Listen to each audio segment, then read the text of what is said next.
Good morning, everybody, or I guess almost afternoon. We're gonna start in a few minutes. Ulil, I'll stop sharing this if you wanted to set up your, if you were going to use any AV. Okay.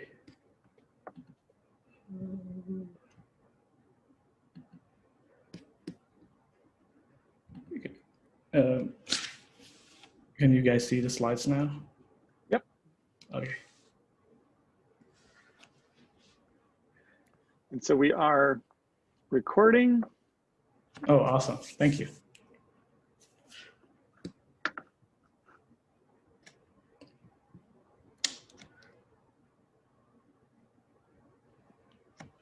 Welcome, everybody. Thank you for coming today. We'll get started in just a few minutes.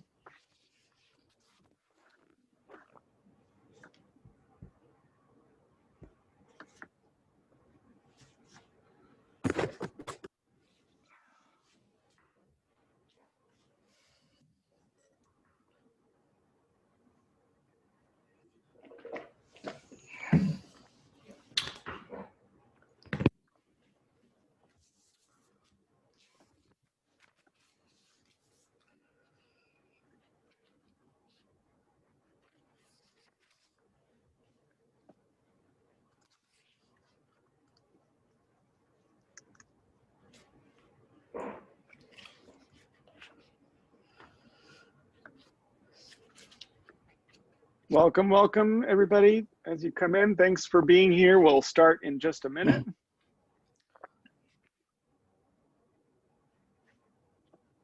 Father Clancy, good to see you. Hi, Father Tim.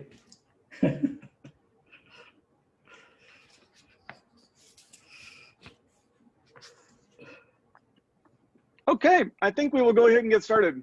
I like to run a tight ship here, and so we're going to get started right at noon, and people will file in as they do. I am very happy to join you all today for our most recent installment of our Environmental Studies lecture series. This is an ongoing series of talks that we are very happy to host. And with us today, we have Dr. Ulil Amri, our postdoc teaching fellow, is going to present some of his research. Dr. Amri, in 2005, got his Bachelor of Arts in Anthropology from Gajah Mada University in Indonesia. And then in 2009, he received his Master's of Applied Anthropology from the Australian National University in Canberra. In 2015, he received the Master's of Arts in Anthropology and from the University of Washington here in Washington State. And then in 2019, just last year, he became Dr. Amri, defending his dissertation, which was entitled Of Mysterious Whispers and Biodiesel, the Entanglement of Religion and Everyday Environmental Practices in Indonesia. It's my very happy pleasure to have everybody welcome Dr. Amri. We can do a little clap reaction there at the bottom in your Zoom. So I'll take it away, Dr. Amri. Thank you so much, Dr. Brian Henning. So the title of this lecture is like what you are seeing right now, ReThinking, Conservation in New Materialist Ecology. So first of all, I would like to acknowledge that we are on the traditional land of the first people of Spokane. I also acknowledge that the tribal government and their role today in taking care of this land. Again, I would like to thank Dr. Brian Henning for giving me this wonderful opportunity to share my thoughts on contemporary research or theories and practice in environmentalism or conservation. Also, I would like to thank Dr. John Isakoff and Dr. Judy Westcott, my mentor here at Gonzaga. And also, I would like to thank all colleagues in the Environmental Studies Department for their wonderful support so far. I should also thank Dr. Jessica Moccioni, Dr. Ann Ostendorf, and Dr. Sarah Diaz, and the postdoctoral teaching fellowship program that has provided me with this amazing opportunity to be here at this amazing university, Gonzaga. This is the work that I am doing right now. I'm focusing right now, and I'm gonna develop more in the future. And I'm really interested in bridging the gap between theory and practice in natural resource management, if you will. And so today I'm going to give a more like traditional way of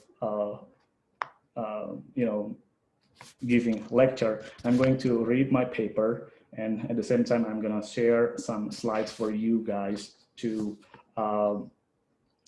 just help you and me too to better understand what I'm reading in my paper. Okay. This is the picture of Whanganui River in New Zealand. In 2017, the government of New Zealand, people of New Zealand, to the New Zealanders, they have granted legal rights to this river, meaning that this river is now seen or treated as, active entity. Sometimes people acknowledge this river as person because they said that they have legal personhood. This is a statement from Adrian Rurahe, a member of parliament and also a Maori. He says that from Whanganui viewpoint, the well-being of the river is directly linked to the well-being of the people. 3 or 4 years before, New Zealanders also granted legal rights to this Te Urewera. It's actually a land, lake, forest area at the same time. And this is Te Urewera Act. It says Te Urewera has an identity in and on itself. All the rights, powers, duties, and liabilities of a legal person. So in Maori kind of traditional way of life or perspective, they see nature has an agency. Nature has mana or authority. And at the same time, they also see nature has life force. They call it as Maori. So there is no separation between nature and humanity. They see all living beings, human beings, natural entities, the inanimates have agencies as well. And in 2008, in Ecuador, I believe some of us have already known that Ecuadorian people, the government, also the citizens, enacted their new constitution and adopts the rights of nature.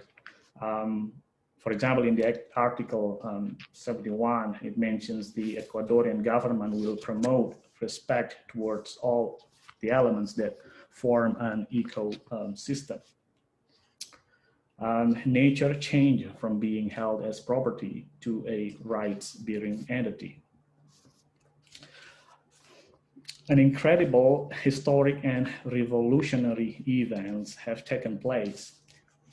It is nice to see how various parties, locals, villagers, activists, government officials, politicians, judges collaborate and decide to acknowledge the constitutional rights or legal rights of non-human entities. These decisions will significantly affect the future of natural resource management, as well as our future interaction with nature and our conservation practices. These decisions do not happen overnight. Certain socio-material conditions must be in place if these policy changes are to be successful. But why are these revolutionary policies only implemented in New Zealand and Ecuador, not in other places? Well, there are some initiatives here in the States, for example, in Kill County in Pennsylvania that granted or that enacted like municipal ordinance for nature, but it didn't acknowledge specific entity that was granted. Perhaps the answer lies in the strong influence of local ecological knowledge, or what we know as traditional ecological knowledge. There are so many definitions of traditional ecological knowledge. I got this from Berkes. He's a applied ecologist at the University of Manitoba. He says that the term traditional ecological knowledge, or TEK, is used to describe the knowledge held by indigenous cultures about their immediate environment and the cultural practices that build on that knowledge. Traditional ecological knowledge includes an intimate and detailed knowledge of plants, animals, and natural phenomena, the development and use of appropriate technologies for hunting, fishing, trapping, agriculture, and forestry, and a holistic knowledge or worldview which parallels the scientific discipline of ecology. Culture and spirituality provide New Zealanders and Ecuadorians with a strong conservationist foundation and inspire them to protect their natural resources. New Zealanders believe that rivers and mountains are life sources and that these natural entities have spiritual values. This view has inspired various parties to grant legal rights to these non-human forms of life. The Maori especially see the rivers, the lakes, the mountains as their ancestors, their companions, and their homes. Ecuadorian people see nature as their mother, so they call it Pachamama, or Mother Earth. There have been some efforts to employ traditional ecological knowledge in other countries, like in India and the US, and other places too. Recently, activists, scholars, and communities in Toledo, Ohio, tried to grant legal rights to Lake Erie. So this is the picture of Lake Erie. It's so polluted by algae blooms. Some people said that it was because of the agricultural farmings surrounding the lake. So one of the grassroots activists, for example, says that there are many different effects. We have four. One is education, that you open people's eyes to this possibility, and also to give notice to those doing the environmental harm, that we are not going to tolerate this anymore. Three is the hope that other people will follow you on the path you have started to clear. So these activist actions led to a vote to establish Bill of Rights for the lake. It was successful for about several months.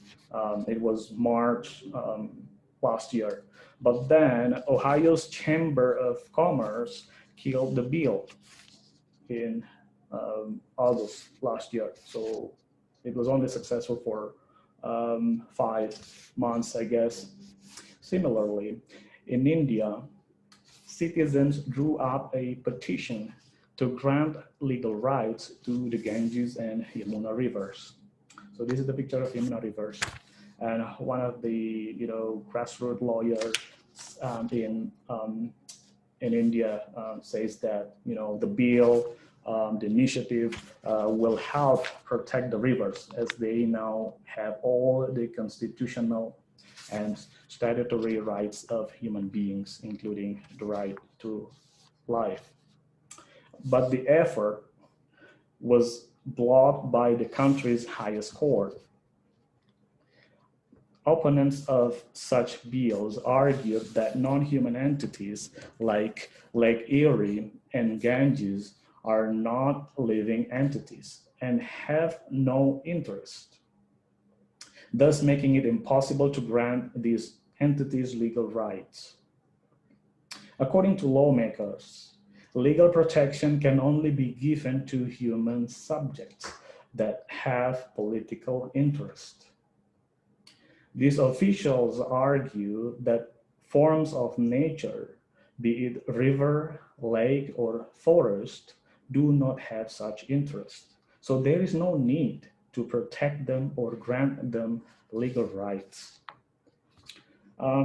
This is ironic, unjust, and undemocratic.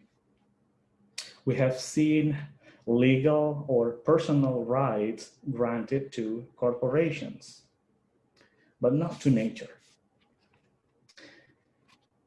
In the US, since the 14th Amendment was ratified, corporations have enjoyed legal rights of personhood. Similarly, in India and other countries, corporations corporations are acknowledged as legal entities endowed with a juridical personality. Why shouldn't we give legal rights to non-human natural entities like forests, lakes, and rivers? To better understand this complex issue, we can get a more maybe radical perspective, for example, by drawing upon the theories of new materialism.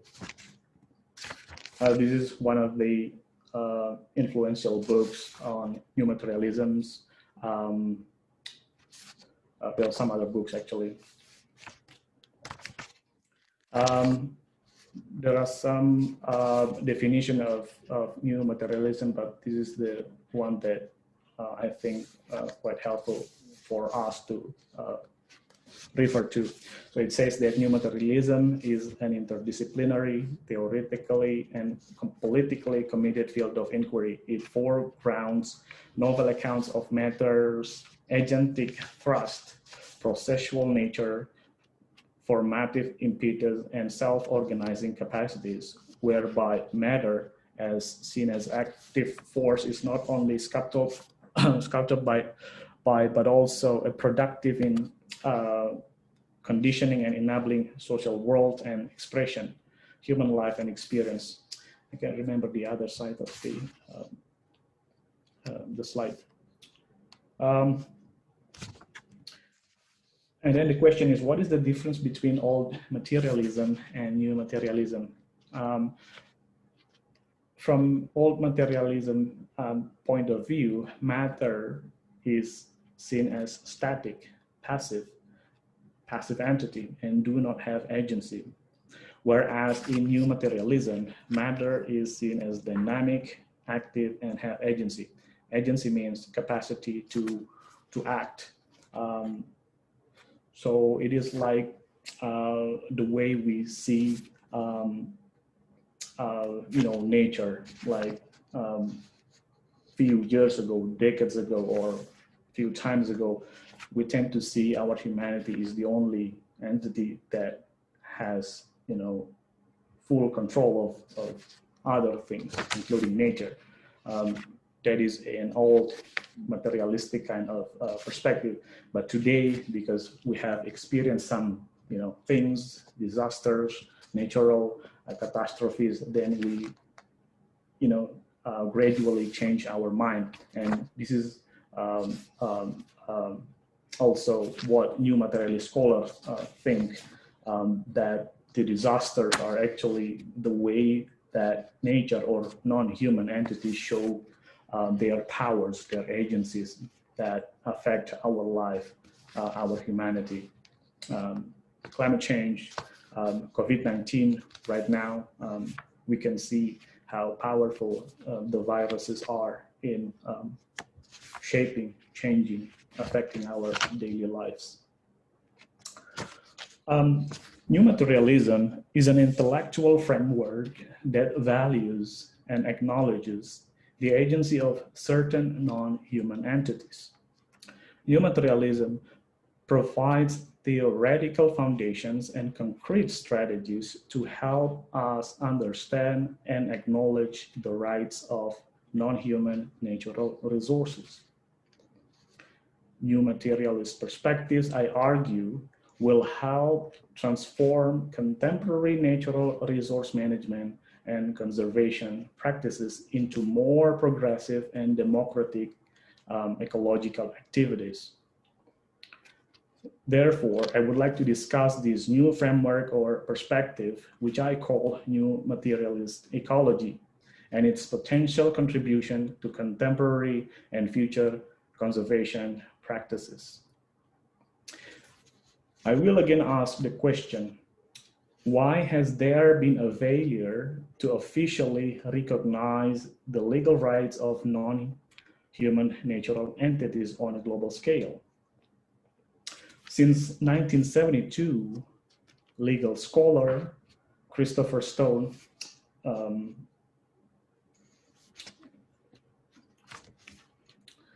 Chris Stone has been a proponent of the idea that we need to give, to provide, to grant legal rights to natural objects. Stone critiqued some initiatives that advocate nature's rights and focused on the benefits of these rights for the whole humanity. Even conservationists, said Stone, do their work for the greatest good of humanity.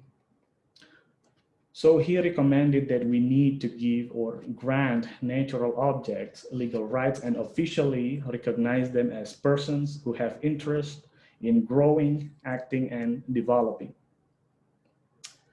Although this idea was revolutionary in early 1970s, think of it as the embryonic stage of new materialism today, it still did not have a revolutionary effect of convincing people to view natural resources as subjects, let alone acknowledge their legal rights.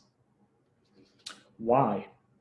I think the answer is that Stone's notion of providing legal rights or granting legal rights or giving legal rights to nature is not powerful enough. His argument still sees nature as passive and static. So people were not convinced that non-human natural entities had interest, had agency, and more importantly, had power.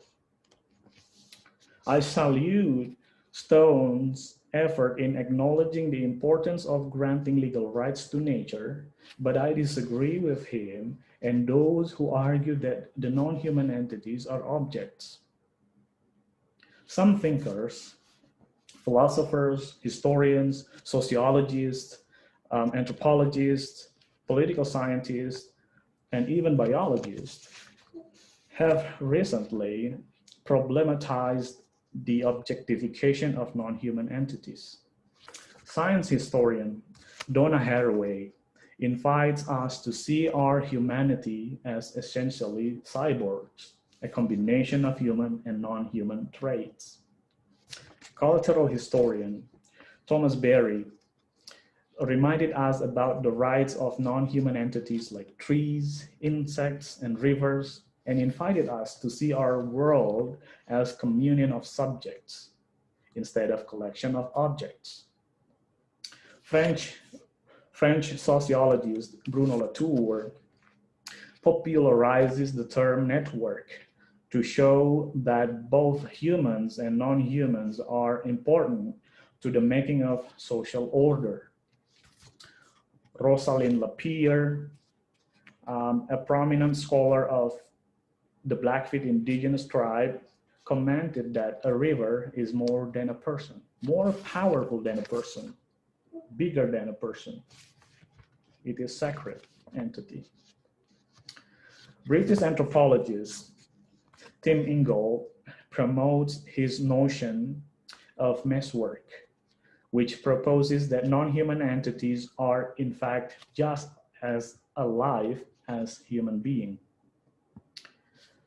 Brazilian anthropologist Eduardo Viveiros de Castro uses the term multinaturalism, which means different species have different experiences in the world. Political scientist Jen Bennett of Johns Hopkins University wrote an influential book titled Vibrant Matter, in which she extols the agency of non-human inanimate objects like rocks, stones, images, photographs, books, anything in the making of social life. Even a long time ago, German biologist Jacob von Uexküll introduced the idea of Umwelt, which argues that animals and plants are subjective entities. They have subjectivities. They have senses like we are human beings. These new materialist scholars do not see non-humans as persons or objects, but rather as subjects or entities with agency. They try to avoid anthropomorphism or personification of non-humans, which may potentially denigrate and devalue their existence. Rather, the scholars acknowledgement is an important word here. These scholars acknowledge the agency of these non-humans and attribute to them their own uniqueness, subjectivities, aspirations, powers, and of course, interests. The interest of these non-human entities lies in their aspiration to grow and live alongside us, not just in their ability to passively affect us.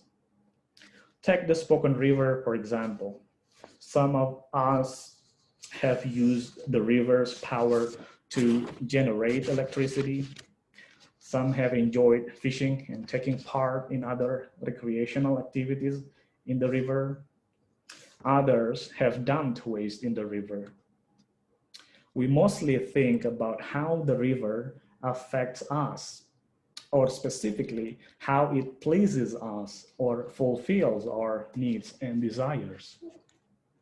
However, we have never considered what these entities need from us, their interest in flowing, interacting with us, and in becoming something else in the future. I remember Twale Abrahamson Swan, a member of Spoken Tribe, who is also a restorative ecologist. She mentioned that Spoken Tribe members had lost their interaction with the river. I continue. These new materialist scholars help us not only to think about non-human entities like the Spoken River, but also to more accurately feel their presence as well as their aspirations and interests. Furthermore, the new materialist scholars also invite us to leave off relationships as usual and build a new and meaningful relationship with the non-humans in which we acknowledge the full extent of their existence. And this new relationship requires us to avoid seeing ourselves, humanity, as the only active entities, agents, or subjects in this social world. Some of these new materialist scholars even push for the inclusion of these non-human entities in the political processes. They urge us to allow the involvement of these entities as the new demos or new participants in the democratic process. For these scholars, all entities, including non-humans, within this democratic system must be counted as part of the collective social will, regardless of their socio-historical backgrounds. The active engagement of non-human participants in the democratic system pushes us to reconstruct the constitution of not only law, but also life. The new materialist scholars then challenge us to redefine and reconceptualize the meaning of democracy and politics. Here I argue that the way new materialism redefines and reconceptualizes the meaning of democracy and politics by engaging non-human entities as living organisms with officially recognized rights is an innovative reincarnation of traditional ecological knowledge, or TEK, that I have mentioned before. From an indigenous perspective, as we know, the role of non-human entities is vital, as we see with Yakima, Sioux tribe, Blackfeet tribes, spoken tribes too in the United States, the Maori tribe in New Zealand, and the Amungme tribe, Komoro tribe in Indonesia. Humans often need non-humans as allies to solve daily problems regarding the economy, ecology, and politics. For example, how to grow food, how to protect the food, and how to protect themselves from invasion. Unfortunately, our anthropocentric modernity often denigrates such indigenous or otherwise traditional epistemology. New materialism, therefore, on the one hand, pushes traditional ecological knowledge to achieve its revolutionary potential, and on the other, attempts to challenge or problematize this negative legacy of modernity or anthropocentrism. This is a project, anthropocentrism, the negative legacy of modernity, a project that started around the 17th century and was promoted by rational and empirical scholars who position humans as distinctive entities, separate from others, including nature. This viewpoint from early modernity is still prevalent today, especially with the emergence of the rampant neoliberalism since 1950s. This neoliberal anthropocentric modernity sees everything as a commodity. Pope Francis has voiced concern and criticism on this topic. His Laudato Si and the recent Fratelli Tutti, just released like a week ago, critique this contemporary neoliberal ideology.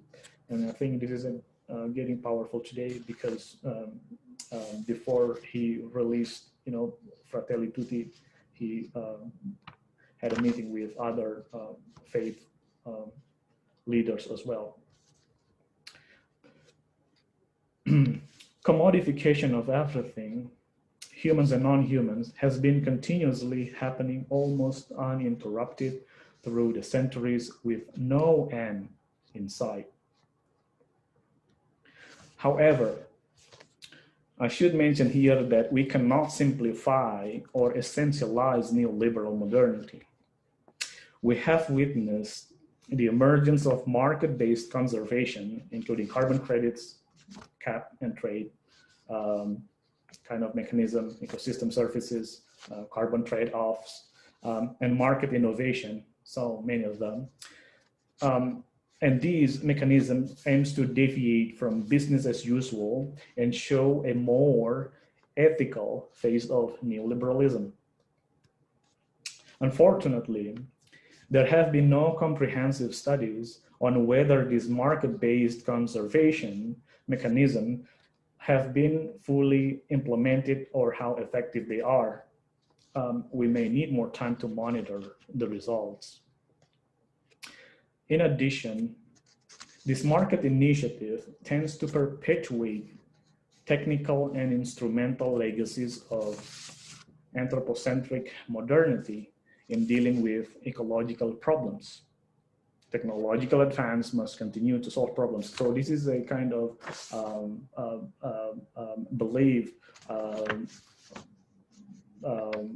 in our modern world today, that we tend to believe that all ecological problems can be, solved by new technologies, and many of some people, prefer to use more technologies to deal with contemporary ecological problems or issues, focusing more on mitigation kind of strategies. And new materialism, I kind of see, tries to focuses more on the adaptation kind of scheme or initiative. We can talk about this later in Q&A. I want to say something, but I can't remember. Ulrich Beck, a German sociologist, has warned us a long time ago in his book, Risk Society. He argued that new scientific development, new technological development will always be followed by new risks. So we shouldn't focus more on building technology. He kind of argues that. Okay, I continue. New materialism, therefore, proposes a more concrete solution to this issue.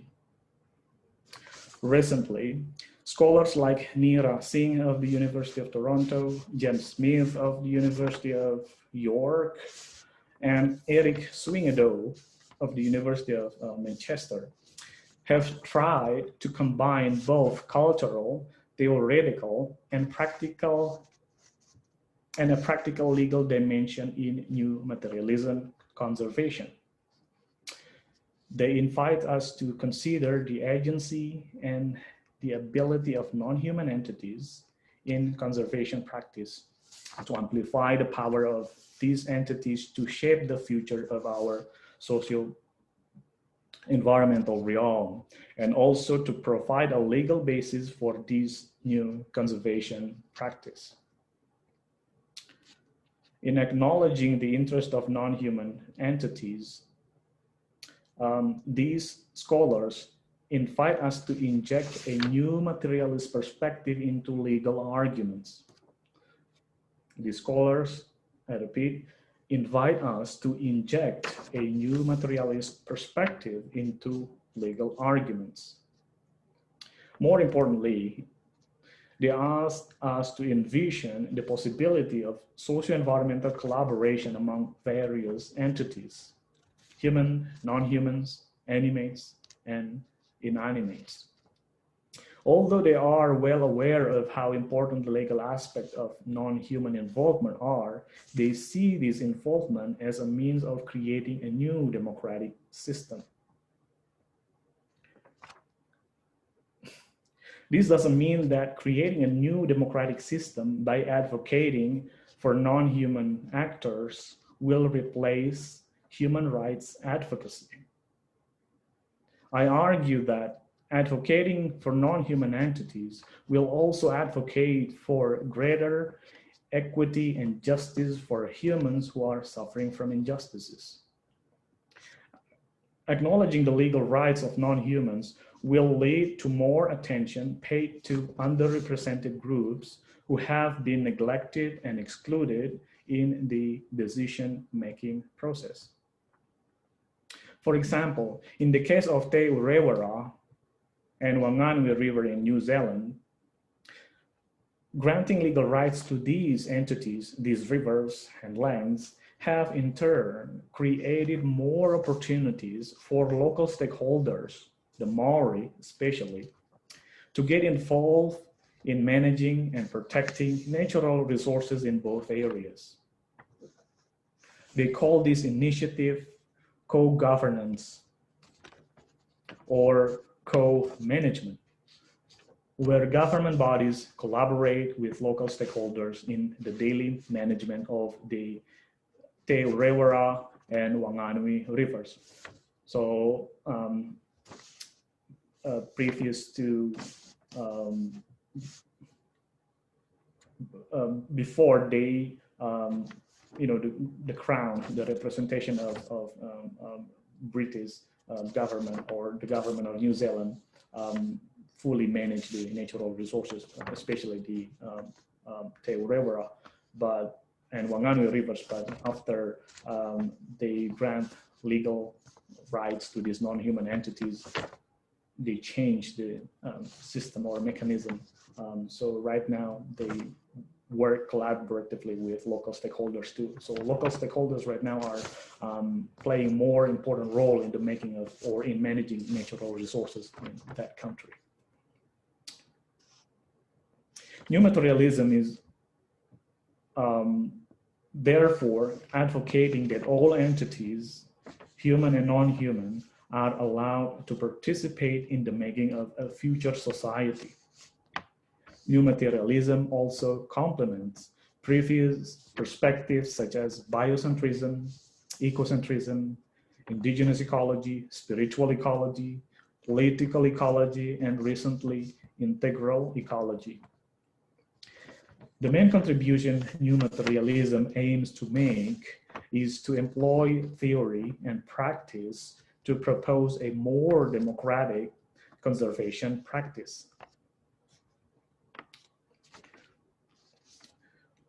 Therefore, to conclude, new materialism invites us to combine theory and practice to build future democratic conservation through first, challenging our anthropocentric neoliberal perspective that often devalues the existence of non-human entities.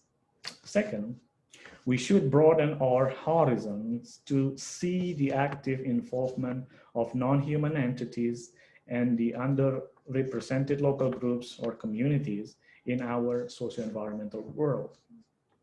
Third, we must acknowledge the legal status of non-human entities. Fourth, we should, as a society, acknowledge that the legal rights of certain non-human entities, such as rivers and forests, among others, are crucial in shaping our future socio-environmental conditions. Although some progressive people in Toledo fail to acknowledge the rights of Lake Erie, and some grassroots communities in India fail to acknowledge the rights of the Ganges and Yamuna rivers in India, they have not convinced enough people about the agency of these rivers, their interests and subjectivities. But I don't think that failure, if you will, should stop efforts in other places, including here in the US, to build these democratic conservation practice. But to be successful, again, these efforts need strong theoretical foundation and practical strategy. We see the possibility of implementing this new materialist conservation in New Zealand and Ecuador. So my question for all of us, for our discussion, should we try to start a campaign to acknowledge the rights of Spoken River? I think I'm going to stop there. Thank you so much, Dr. Henning. I offer the mic back to you. Wonderful. Thank you so much, Dr. Amri. That's a great place to end off. As a suggestion for how to lead our discussion today, I think it would be useful if maybe we stopped sharing for a second and then people can see pictures. Those of you who feel comfortable and feel like it, could turn your video on if you feel like it. Use the participant window. If you go to participants at the bottom, click on that, and then you could use the raise hand feature. That'll create a queue. And then I'd encourage us to focus on student questions first. So I'd love to give the students a chance to ask questions. And as you are deciding whether or not you want to raise your hand and formulate a question, I will note on that point that you just made, Dr. Amri, that in 2011 and 2012, there were ballot initiatives in Spokane that would have given rights to the Spokane River. And so this would be actually returning to or bringing back a project that was here almost a decade ago, interestingly. So questions from from students first, if there are any. If you don't feel like unmuting yourself, you could also type something into the chat if you would prefer to do that.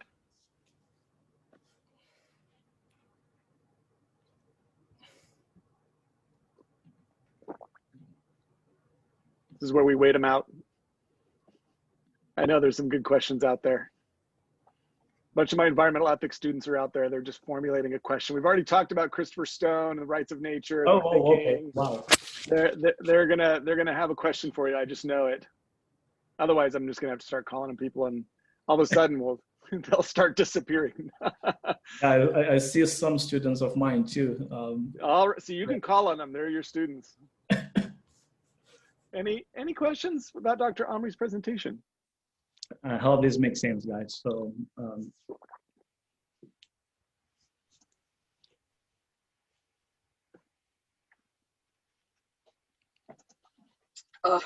All right, so I guess I've got a question. I'm not quite sure how to word it though, but I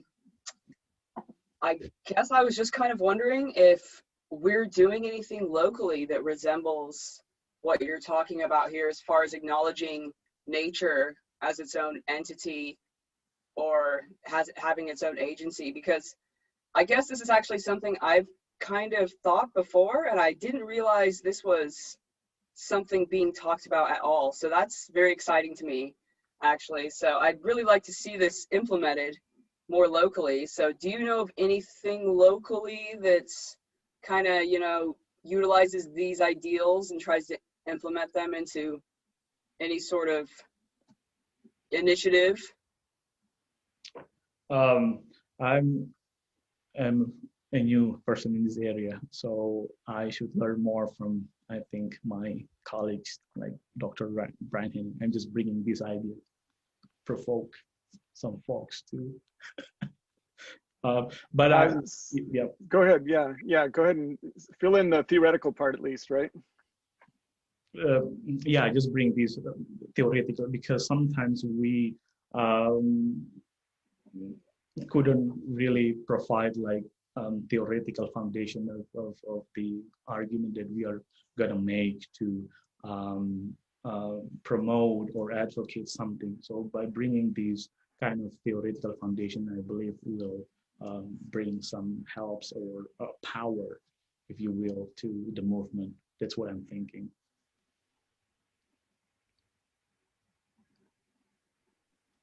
There was a group called Envision Spokane that was working in 2011, 2012 on this ballot initiative. The language I just was able to pull up from my old files. This was one of the aspects of what was on the ballot in Spokane in 2012. This was the second part of what they called a Community Bill of Rights, which would have recognized the rights of the river and also of citizens' rights to it. And it almost passed the second time. Interestingly, it failed miserably the first time, but it almost passed the second time. And then the group that was sponsoring it stopped organizing. And I posted in the chat. I believe that Envision Spokane was related to CDELF, the group in the chat there that is one of the international organizations advancing this work. And so there are still organizers locally, although I don't know of any active project.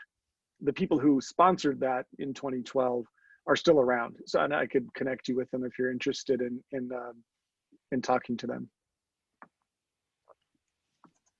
So yeah, what does, go for it. Sorry, I was just saying, yeah, I'd be interested in maybe connecting with that group and seeing what I could do to get on board. Thank you. Cool, Holly. Yep. So Cole asked a question in the chat. Let's not lose track of that. Oh. Yeah, from Cole, will humanities continue to advance into a more virtual online era, help or hurt the societal acknowledgement of nature's agency as more and more parts of human lives are digitized? Is this a good step forward in a positive relationship with nature in this way? Yeah, it's really interesting question. Um, I think I should play. Um, we should watch in class. This is for my student, college my student. We're gonna watch Jeremy Rifkin's talk on digital economy later someday in class this semester. He is arguing that digital economy by using digital technologies help us to reduce our um, you know destructive kind of effects on nature or the environment by moving forward to focus more on creating jobs in the digital economic world. We help save nature. We reduce our carbon footprints, carbon emissions, so on and so forth. But there is also a small problem with this kind of transition, I should say, in critiquing Jeremy Rifkin's idea, because it is not, zero carbon project. Maybe it is net zero carbon project. But I don't think it's, again, zero carbon project, because even by clicking or searching certain sites, we still emit carbon dioxide into the atmosphere. I can't remember exactly the numbers, but it is somewhere between 0.2 grams to 0.7 grams of carbon emission we created after we click or search something on the internet. And yeah, how that makes sense. And at the same time, there are some, causes too. I see from virtual environment, from websites, from the internet, that help us to get involved in contemporary environmental movements. For instance, if you use Ecosia instead of using Google or Bing or other, search engines, you contribute to plant more trees, like once or every 45 searches equal to one tree planted somewhere in the world. So they have this kind of interesting project that connect our virtual experience with our physical environment. So but I'm still optimistic to see how it goes in the future. Yeah, thanks, Cole.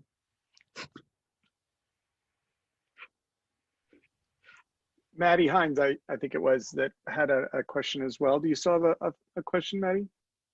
Yeah, I was just wondering what giving rights is going to mean, like legislative wise, and what that's going to give different environmental actions. I don't know how to phrase it different, but yeah. Oh, say that again, sorry. Like, what does giving rights actually mean? What powers are different? Yeah. Yeah, giving rights means that not give, actually. This is a very deep theoretical question. I think we should not give rights or grant rights, actually. We just acknowledge their rights is already there. Their power is already there. Their agency is already there. We just need to, I think, reconceptualize or revitalize our relationship with the non-humans, like nature, rivers, forests, lakes, oceans, so on and so forth. By acknowledging instead of giving rights, we see that they are more powerful, meaningful, and they have more, capacities, agencies to collaborate with us in creating our socio-environmental world now and the future. And this is the main thing that new materialism, I think, try to promote, to build a more collaborative project between us and the non-humans to create a more, better, if you will, socio-environmental world. um, in the future. So I hope that answers your questions.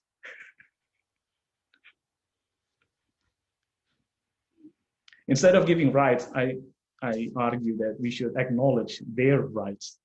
Does that make sense? It does make sense. I'm just wondering, like, does acknowledging their rights just mean they're going to be protected, or what kind of things come about acknowledging those rights? Yeah, that is a good question. Again, we can also relate these kind of discussion with what people in New Zealand are doing right now with their Whanganui River and Te Urewera Park. The arguments, some of critiques are saying that, oh wow, so they have the non-humans have their rights now, right? We acknowledge them and how they act. How can we see it, right? This is an interesting critique, but I will say that the way we see their activity agencies are not often directly similar to what human beings are doing, their activities. And then new materialism, I will say, will try to bring indigenous perspective back. Instead of rationalizing the active involvement of the non-human entities, we should instead use our affective capacity. And this is really important teaching from Plato, I should say. He is saying that we human beings, we should also activate our affective capacity, emotion, feeling, not only our reasoning, rational capacity. So by using our kind of affective capacity tool or technology, if you will, we can see how they also play some kind of roles in managing natural resources. And like I mentioned before, new materialism try to reincarnate indigenous ecology. In indigenous perspectives, I work with some communities in Indonesia back. Sometimes we talk about the ancestors, the active role of the river in sending messages, so on and so forth. If we only use our rational capacity, we cannot make these sense. We cannot see these as something intelligible, but we use their perspective. And this is what anthropology and new materialism teaches us too, by using emic perspective instead of ethic perspective.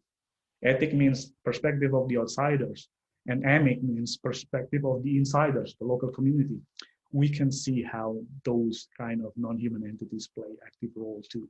So nothing is going to left behind. Even nature, Mother Nature can also join or participate in these democratic conservation practices. Does that make sense? Yeah, it does. Thank you. Cool.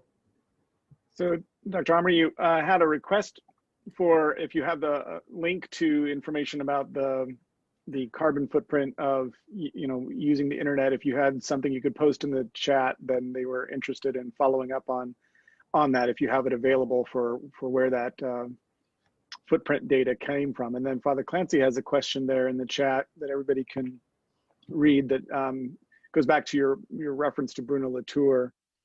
Oh, wow. Oh, yeah. Thank you, Father Tim. Oh, I should read it now. Bruno Latour has arrived at this alternative ecology through his work in the philosophy of technology. We draw on smart devices and social robotics as companions more than objects. The smartphones are also referred to as personal assistants. Oh, yeah. Oh, this is interesting. Is this merely a metaphor? This way of thinking can then extend this treatment of technologies as others rather than objects, not only other life forms, but also features of environment.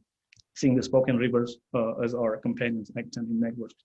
Yeah, I didn't really talk about this. I just critique the technology after reading Ulrich Beck's work. But anyway, I tried to respond to your question. Yeah, technology are also actors. They are powerful actors too. in these ecology, in this socio-environmental world, and we kind of are dependent on these technologies too, and sometimes we treat them as our allies, like soulmate. Every morning, we don't really, when I was a kid, the first time I did was went to the kitchen, get a glass of water, and then drink. But right now, as an adult living in this modern world, the first thing I touch is my phone in the morning to see some updates. Sometimes I feel like they are much more important than family members, which is wrong. Well, we talk about caring for tools. We talk about abusing tools. These are alterity terms. These are personal relationship terms, care and abuse, right? Right. So there are respects in which we already treat technologies or tools more like others than like objects. Mm-hmm. And that was, and this is an answer to a question that was raised earlier, is what is the internet and digital technologies? Is that going to distance us further from nature, or is it going to bring us closer to nature? And I'm arguing that for some of us, like Latour and myself, we came to new materialism through philosophy of technology. It's artificial intelligence that raises the question of, well, maybe these aren't just passive objects that I'm dealing with, because I can't predict their behavior. Right, yeah.